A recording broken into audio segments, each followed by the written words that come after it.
You're looking at yourself, actually. All right, let's begin. Hey guys, welcome to the Writing Music Film Society. We are located here in Fuquay Arena, North Carolina, and we are located in the Chamber of Commerce building. We are so excited that we have an awesome guest right here, and he is an awesome gentleman from Transylvania, and his story is really cool. So I appreciate having you here, sir, and I'd like you to introduce yourself right now. Thank you. Thank you for inviting me. So my name is Michael Oara. Mihai actually means Michael. People call me Mike. I'm from Romania, from Transylvania. As you said, I grew up there and I left Romania. I immigrated to the United States at the age of 25 in 1980. And I lived in around New York for a while, and then I moved to North Carolina. Awesome, Mike. All right, so where do you live in North Carolina? I used to live in Cary. Now I live, theoretically, it's Raleigh, somewhere between them. Awesome. It's great having you here. I'm excited about this interview. Let's jump right into it. How long have you been involved in writing? Yeah, so we are talking here about two books. The first one is called An Accidental Dissident. The second one is Angels Were Amazed. Each one took me perhaps about 4 or 5 months to write. I'm not a professional writer. I have another job, another career, so I just used the extra time that I had to work on these books. But I always enjoy writing, so I don't enjoy so much marketing the book, but I enjoy writing it. Book. What's the name of this book you have here? So the book that I have here is called The Angels Were Amazed. It's a book, it's somewhere between fantasy and historical fiction. I like historical fiction very much, and I try to follow that.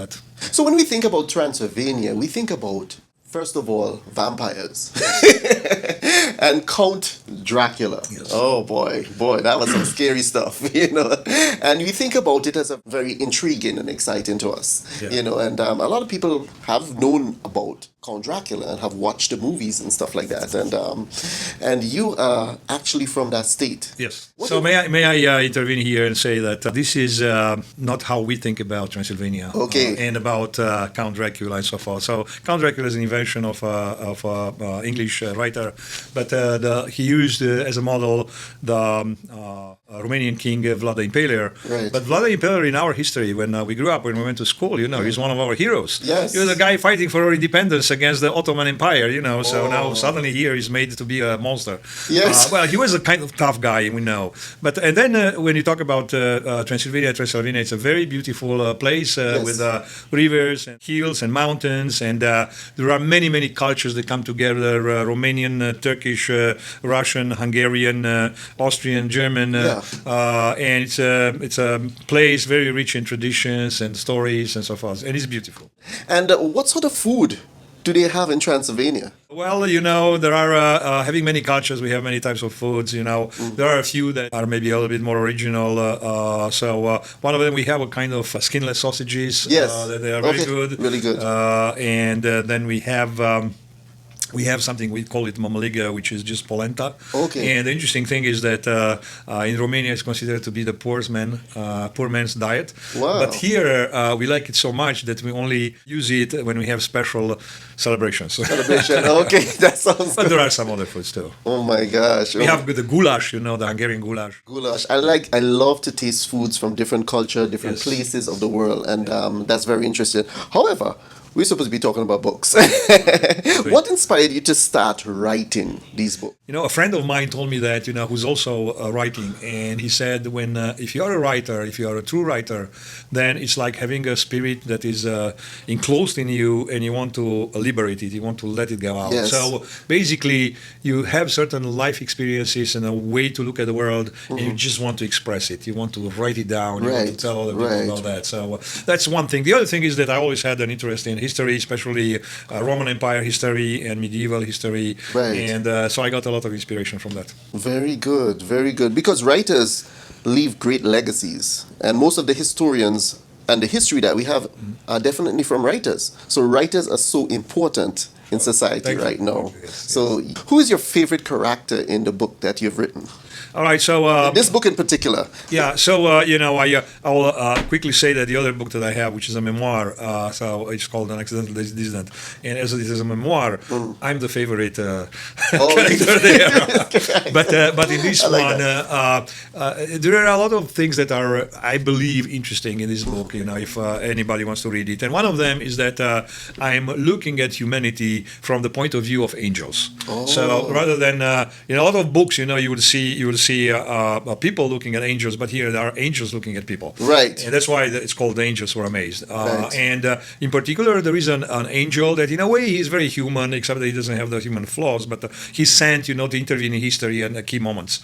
So that's my favorite character. How do you come up with the ideas for these characters? Yeah, so what I was thinking is that I wanted to capture a kind of cosmic view. So my angel is born in a star. Yeah. So he develops in a star, and all he sees, he admires the cosmos. He admires the beauty of the galaxies and so forth. Yes. And eventually he's able to communicate, and he gets in touch with all angels, and eventually he's sent on Earth, on different missions. So it's a combination, things taken from history, from scripture, and some fantasy books. However, one of the key things in the book is that this angel is sent in the crucial moments of history, right. and also in what I would call history mysteries. So there are episodes in history that remain very mysterious, and historians cannot explain them fully. They have all kinds of opinions. Yeah. To give you an example, around 500 and something, the Huns invaded Europe,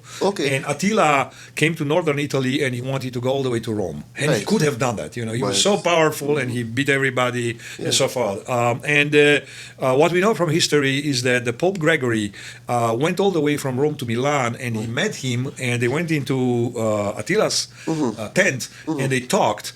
And next day, Attila gave orders to his army to go back. So we don't know what did the Pope tell him, to make him go back. So there are all kinds of speculations, but it's one of the mysteries. Yes. So I'm approaching a number of mysteries like that. And it's another idea of the book is that we look at many things as being random, but they are not random, because there are God is behind them. So God intervenes, and He's pulling the strings of history and pushing it in different directions. So I was trying to figure that out. And describe it in the book. That is great. But also, I think it's an interesting story. So you also have to. So it's not just theory. It's an interesting story. What is your writing routine like? Well, I'm an early bird. I wake up around 5 o'clock in the morning. Yeah. Usually, I start my work around 7. So that's the best time to write. I write between if I'm free, I write about between 7 and 9 or 10. Sometimes I write in the afternoon, but that's how I write. Right. So, are you thinking about creating a film for this book? Because you have so much here. Are you thinking about, have you ever thought about creating a movie? I think it will be a little bit difficult to put in a movie because there is a change of frame from a story to another. So one of them is in Rome, another one is in Pannonia, another one is on the Russian steppes, and then there is the cosmos and so forth. Right. And to put that in a movie, unless you spend $50 million, for that, will be hard. Now, if somebody offers to do that, I'll be glad to. That'd be good. Yes, and you're the star of the movie. Yeah. That'd be good. I would expect if I were younger. But do you have a favorite place to write? Well, at home, but also sometimes I go to a cafe. The advantage of a cafe is that at home, people look for me, but there, I kind of isolated, so I could concentrate. What genres of books do you like writing? I like historical fiction for a number of reasons. There is this German poet Goethe who said that with every language that you learn, you acquire a new soul. Yes. But it's the same thing, when you put yourself in the skin of a character in a particular epoch, in a particular time, it's almost like you acquire a new soul. You enrich your life as you live another life.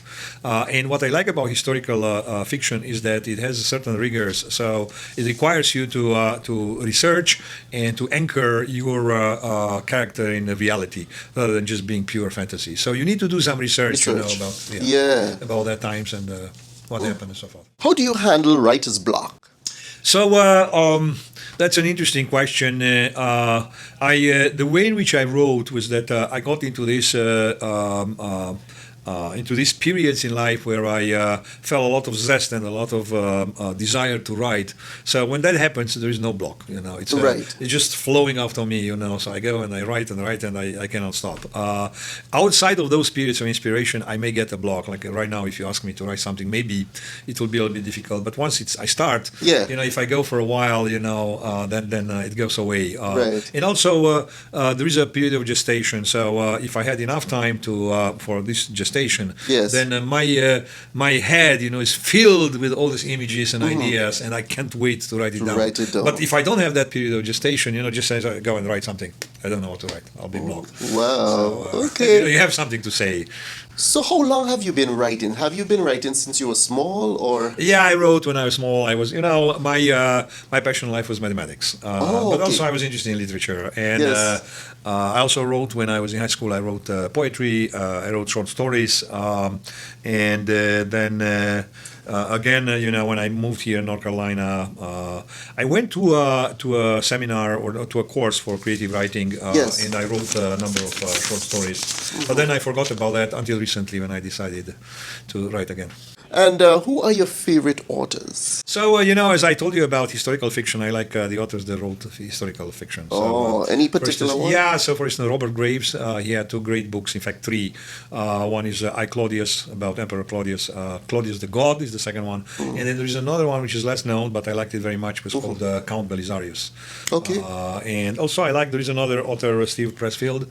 He wrote Gates of Fire and Tides of War. So they are all historical fiction, but they are very profound. Yes. I learned a lot from them. What books have influenced your life the most? Well, I would say even these books, if I set aside the Bible, which is in its own category, from the normal literature, these were some of the books that I already quoted. Another one that really played a role in my life was Les Miserables by Victor Hugo. About what's happening in society and a large view of society and a person who's fighting injustice. And so that was another. What advice would you give to young aspiring writers that's coming up? It's don't just go and write, think very well, as I told you about the gestation period. Right. You have to have something to say. So ask yourself, what do I want to tell the world? What if I die, in tomorrow, next year, I have to communicate something. There is something on my soul. So that's what you should write about, It's don't just write pulp fiction, just think about the message that you are passing to. You want to send, yes. And what do you think is the greatest historical book that has influenced you? I mentioned Les Miserables by Victor Hugo, also War and Peace by Tolstoy. Yeah. So these were some great books. I can't think right now about another one. But. Yes. On social media, where could we find you? Well, I have a Facebook account, but I'm not very active. The books that I have, if you look for my name, Michael Oara, you find them in Amazon and some other sites. But I'm not. I also have a blog, which is my name, michaeloara.com. Okay. So. All right. Okay. So you have a website, a blog? I have a website. Okay. Awesome. Hey guys, we want to thank you for joining us here at the Writing, Music and Film Society. And we would like to encourage you, please subscribe to our channel. Please like and also share these videos, because we're going to be interviewing individuals such as Mike, writers, musicians, filmmakers, authors, even entrepreneurs. So guys, please like and subscribe to our channel. We just want to thank you for joining us here. And we want to thank Mike. Thank you for joining us here today on this awesome program. And we want to promote these books. Now, this book here, The Angels Were Amazed. All right? You guys could go to his website or his blog, and we're going to put links in the description below. So you guys could go down there and register and pick up some of these books, these awesome literature that he's writing, and he's consistently writing ever so often online. So, Mike, is there any parting words and anything you want to tell our guests? Yes, and that is I love North Carolina. Yes, it's a very, very nice place, and I'm happy that I moved here, and I like Fuquay Varina. Yes, and all the surroundings. I moved from New York here. New York is exciting, but this is better for life. So that's right. That's right. Thank you for inviting me. Any upcoming books that you have working on? Some writers like to keep it secret until they okay, come out. So you're gonna keep it I'm working secret. on something else. Okay, so guys, like, follow, subscribe to Mike's information, and purchase some of his books. We want to thank you for joining us here at the Writing Music Film Society, and we're going to see you on the next awesome interview. All right, bye. Bye.